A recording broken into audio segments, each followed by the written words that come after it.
Ова се настаните на денот. Опаѓа интересот за имунизација во Охрид.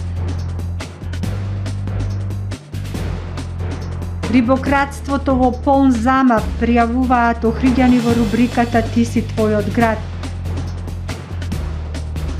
Журнал Лифт, која го следи развојот на медиумите во Западен Балкан, објави статија за рубриката Ти си твојот град. Градоначалникот Пецаков на работна средба со ТИКА во врска со изградба на училишната зграда Братство единство. Во сабота охридските ракометари го пречекуваат скопски пролет.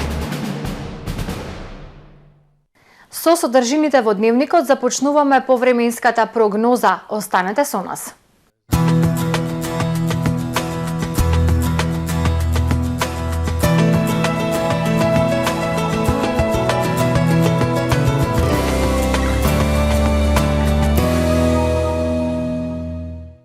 Во Охрид денес студено утро, во текот на денот преовладуваше сончево и топло време со температури над повеќе годишниот просек за овој период од годината. Максималната дневна е 11 степени. Во текот на ноќта кон сабота облачно време.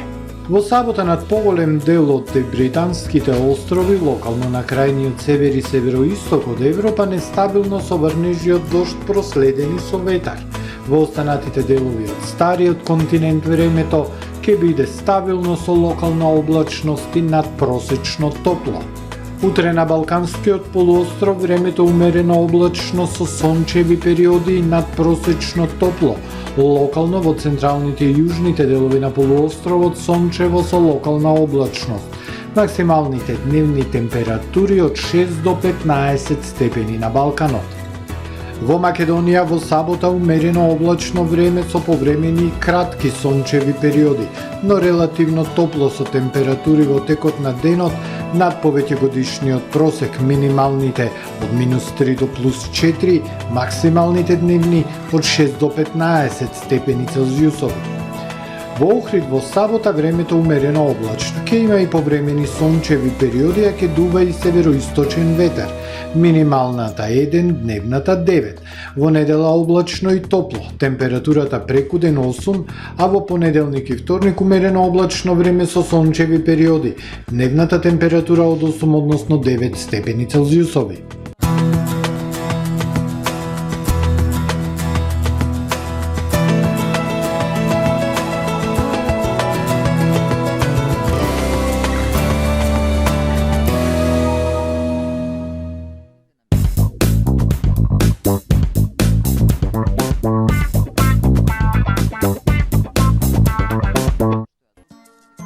Атва Хоум Центар на нова локација. Во новиот продажен простор уште поуспешно ја остваруваме нашата мисија на едно место да обезбедиме широка понуда на производи кои ќе го подобрат и разубават вашето секојдневие. Уредете го вашиот дом, деловен простор или градина без да го оптоварите домашниот буџет. Купувајте по најпристапни цени и со постојани промотивни акции. Во нашиот салон ќе ги пронајдете најубавите и најкреативни подароци за секоја пригода. Атва Хоум Центар. Вашите омилени зрнести и јаткасти производи, сушено овоше и здрава храна од брендот Бако во Охрид и Струга. Пробајте го и чоколадниот асортиман од наше производство, како и турската делиција Локумот. Освен во нашите продавници, дел од палетата на производи од Бако можете да најдете во маркетите Стокомак, Гега, Кам, Нето, Бабуш, Миса и други маркети. Вкус што не се заборава. Бако во Охрид и Струга.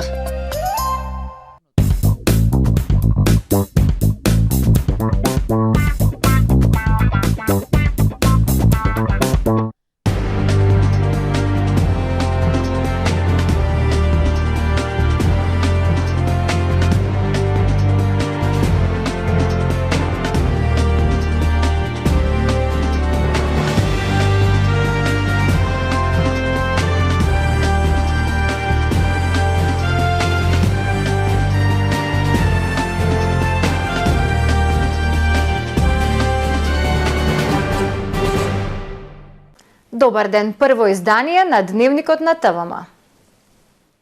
Намален интересот за вакцинирање против ковид кај охриѓани. Најчесто се имунизираат со трета бустер доза граѓаните над 60 години кои имаат хронични болести. Од понеделник вакциналниот пункт се преместува од општа болница во просториите на школскиот диспанзер во Маларична наспроти гимназијата. Драстично опаѓа интересот за имунизација против COVID-19 кај охриѓани. Според податоците на Министерството за здравство, Охрид до октомври минатата година имаше 67% имунизирани граѓани, а сега интересот е намален, информира доктор Сонја Мариновска, раководителка на вакциналниот пункт при здравствен дом Охрид. Доктор Мариновска укажува дека граѓаните почесто покажуваат интерес за да примат трета доза во однос на лицата кои сакаат да бидат за прв пат имунизирани. Најзаинтересирани за вакцинација се повозрастната група и тоа оние кои што се со хронични болести во однос на помладите каде што интересот е многу намален. И интерес се јавува кај оние кои што патуваат, каде што им служи вакцината за да покажат сертификат за патување. Во вакциналниот пункт имунизацијата е со вакцините на Pfizer и за прва доза и за трета бустер доза. Како одминува времето, интересот опаѓа и дневно има помеѓу 40 до 50 граѓани кои се имунизираат. Од понеделник вакциналниот пункт се преместува од општа болница во Маларична. Па заради тоа што обемот на работа се намали и да бидеме порационални и од економски причини, заради тоа се префалуваме. Вакциналниот пункт ќе биде во просториите на Маларична и тоа во поранешните простории на школскиот диспансер, тоа е наспроти гимназијата. И од друга страна ќе им биде и поблиску на граѓаните, пошто ипак Маларична е во центарот на градот, така да ќе бидеме подостапни. Пунктот за имунизација ќе работи во една смена од 7:30 до 14 часот од понеделник до петок. Доктор Мариновска апелира граѓаните да се имунизираат за да се заштитат себе си и другите, бидејќи засега само вакцината може да ја победи пандемијата. Рибократството одсути за време на мрест на ендемичните риби во Охридското езеро, пријавуваат граѓаните во рубриката Ти си твојот град на ТВМ телевизија. Тие тврдат дека рибокраци секојдневно влегуваат во водите на Охридското езеро и нелегално ловат риба. Од Охридската полиција велат се вршат засилени акциски контроли за сузбивање на рибократството. Граѓаните бараат да сопре рибократството и истребувањето на ендемичната охридска риба. Овој проблем кој се провлекува со години го пријавија и во рубриката Ти си твојот град на ТВМ телевизија. Тие тврдат дека рибократци секојдневно влегуваат во водите на Охридското езеро и нелегално ловат риба. Особено се загрижени за криволовот во време на мрестот. Тоа не е само криволов, тоа е истребување на живи фосили. Со години алармираме дека Охридската пастрмка е на работ на исчезнување, а никој не презема конкретна акција да се стави крај на овој геноцид. Охридската пастрмка е стара колку и самото езеро. Црвениот аларм одамна е вклучен, пишуваат граѓаните во рубриката Ти си твојот град. Иако забрана за риболов има на сила, нема концесионери рибочувари. Од полицијата велат се спроведуваат засилени акциски контроли. Изминатиот период извршени биле 9 акциски контроли долж Охридското езеро и затекнати се 72 рибарски мрежи во должина од 3500 метри. Во изминатиот период извршија 9 акциски контроли, при тоа затекнати пронајдени и одземени се 72 рибарски мрежи во должина од 3500 метри и 46 парчиња нелегално уловена риба охридска пастрмка. Против сторителите на овие казнени дела ќе бидат поднесени соодветни пријави. Напоменувам дека во наредниот период овие акциски контроли ќе бидат интензивни, ќе се вршат по различно време и место покрај брежието, но и во водите на Охридското езеро, се со цел поголема заштита на рибниот фонд и рибното богатство во Охридското езеро. Најкритични точки за криволов се селата Трпејца и Пештани, од Охридска и Калишта и Радожда од струшка страна. Најчесто рибократците и се добро познати на полицијата, против нив биле повеќе пати поднесувани пријави за незаконит риболов. Во овој период интензивни се акциските контроли што СВР Охрид и полициската станица за граничен надзор Охридско езеро во состав на граничната полиција регионален центар Запад ги преземаат по крайбрежието, но и во водите на Охридското езеро. Целта е интензивно работење согласно Законот за рибарство и аквакултура и секако пронаоѓање на сторители кои вршат казнено дело незаконит риболов. Во таа насока интензивните контроли ќе продолжат и понатаму, но сакам да напоменам дека на 6 овој месец СВР Охрид на подрачјето на Пештани Трпејца реализира акцијска контрола, при што кај Пештани затекнати се 2 лица кои вршат незаконит риболов со рибарска мрежа. Од СВР Охрид најавија интензивирање на акцијските контроли во различни временски периоди и на различни локации вдолж езерото. И екологистите постојано апелираат дека ендемичната риба со децении на работ на исчезнување и бараат да се стави крај на нелегалниот риболов. Бараат со езерото да стопанисува локалната самоуправа и да се користи само за спортски риболов. Журналифт, платформата наменета за следење на развојот на медиумите во Западен Балкан, објави статија за Ти си твојот град на регионалната телевизија ТВМ Охрид.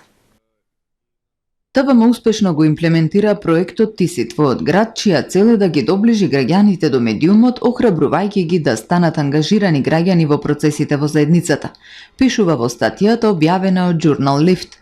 Регионалниот медиум ТВМ идејата за вклучување на граѓаните во своето известување ја подигна на повисоко ниво, таа како дел од проектот Media for All ги покани граѓаните да споделуваат фотографии и видеосодржини кои укажуваат на проблеми во општината. Освен тоа, таа обучи неколку граѓани да известуваат, пишува Журналифт. Ти си твојот град веќе 9 месеци се спроведува на територијата на општините Охрид, Струга, Дебрца и Вевчани. Најголемиот дел пријави од граѓаните се однесуваат на проблеми од сообраќајната сфера, екологијата, комунални проблеми, инфраструктура и урбанизам. Најактуелните издржани пријави беа целосно развиени во новинарски прилози. Овој пристап резултираше со зголемен број посети на веб страницата и на профилите на медиумот на социјалните мрежи, пренесува Журналифт. Да се биде дел од проектот Media for All значи многу за нас. Знаењето и поддршката што ја добивме од експертите и од нашиот ментор, заедно со обуката и курсевите за учење ни помогнаа дополнително да напредуваме во нашата работа и да испорачаме нови и свежи содржини за нашите гледачи, вели за Журналифт управителката на ТВМ Ирена Арнаудова. Журналифт на која онлайн платформа наменета за сите кои сакаат да дознаат повеќе за развојот на медиумите, медиумскиот бизнис и најновите трендови во медиумската индустрија. Соработува со 150 медиумски куќи од 6 земји од Западен Балкан. Градоначалникот на општина Охрид Кирил Пецаков денеска во седиштето на Турската агенција за соработка и координација ТИКА во Скопје присуствуваше на работен состанок во врска со интензивирање и динамизирање на процесот за изградба на нова училишна зграда за основното училиште Братство и единство во непосредна близина на Крц џамија. Градоначалникот на Охрид Кирил Пецаков денеска на работен состанок со представниците на ТИКА, Турската агенција за соработка и координација, ја истакнал заложбата и посветеноста на општината за конечна реализација на проектот за изградба на нова училишна зграда за основното училиште Братство и единство. Воедно Пецаков изразили жалење за застојот во активностите што се должело, како што велат од локалната, пред се поради досегашната непосветеност на локалната самоуправа за конечна реализација на овој значаен проект. На средбата било договорено да се продолжи со понатамошниот тек на активностите во насока на обезбедување на потребната документација и издавање на одобрение за градба од страна на општина Охрид. Исто така, во текот на наредниот период ќе се пристапи кон финализирање на проектната документација од страна на ТИКА. Потребно е да се направи нова предмер пресметка согласно новите цени на пазарот и да се побара финално одобрение од Република Турција за оваа важна инвестиција, велат од локалната самоуправа.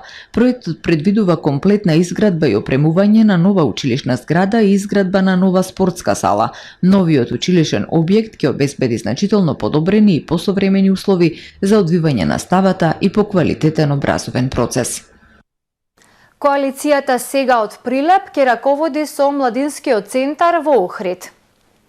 По завршување на распишаниот оглас, решението го донесе градоначалникот Кирил Пецаков по претходно распишан оглас. Со избраната младинска организација ќе биде склучен договор во кој детално ќе бидат наведени незините обврски, како и обврските на општина Охрид. Дополнително со договорот ќе биде предвидена и годишната програма за работа на Младинскиот центар за 2022 година. За потребите на Младинскиот центар, општина Охрид отстапи на времено користење простор лоциран во поранешната стара касарна, добиен на трајно користење со одлука на влада.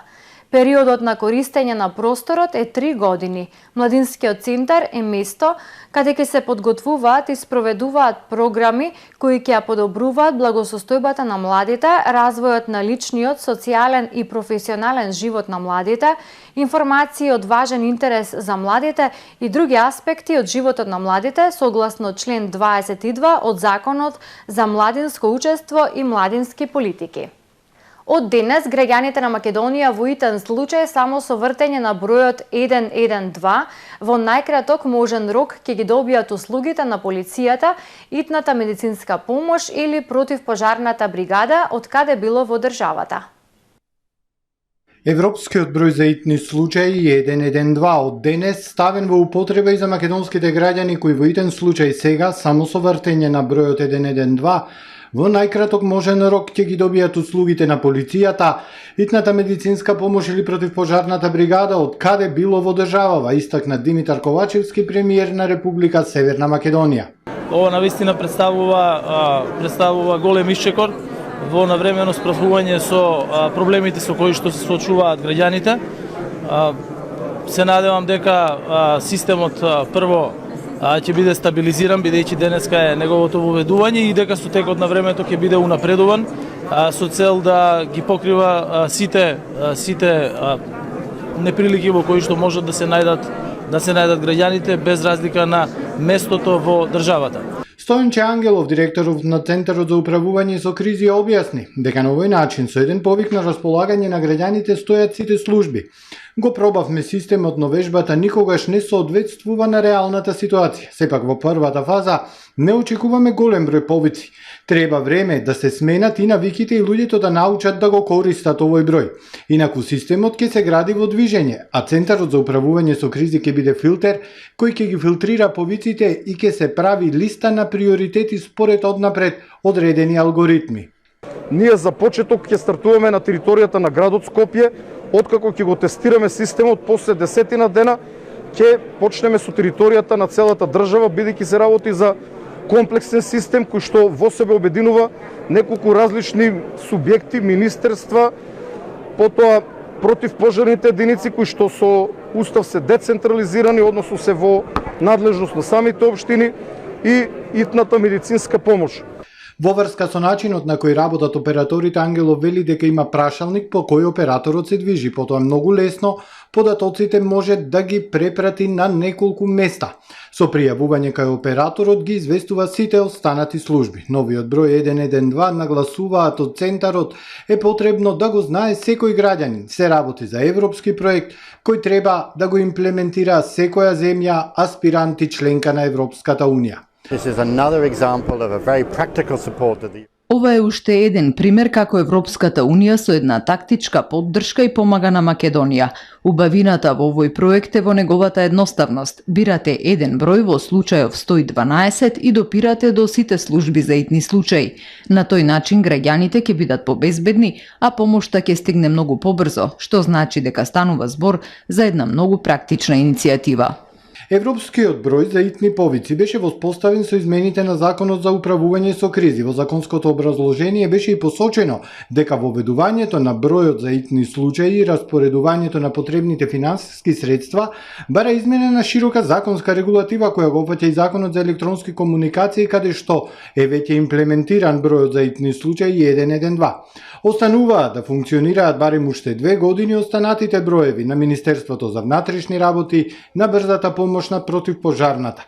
Но тоа за граѓаните и не е толку важно. Она што е важно е да добијат брза и навремена услуга, објаснуваат од Центарот за управување со кризи.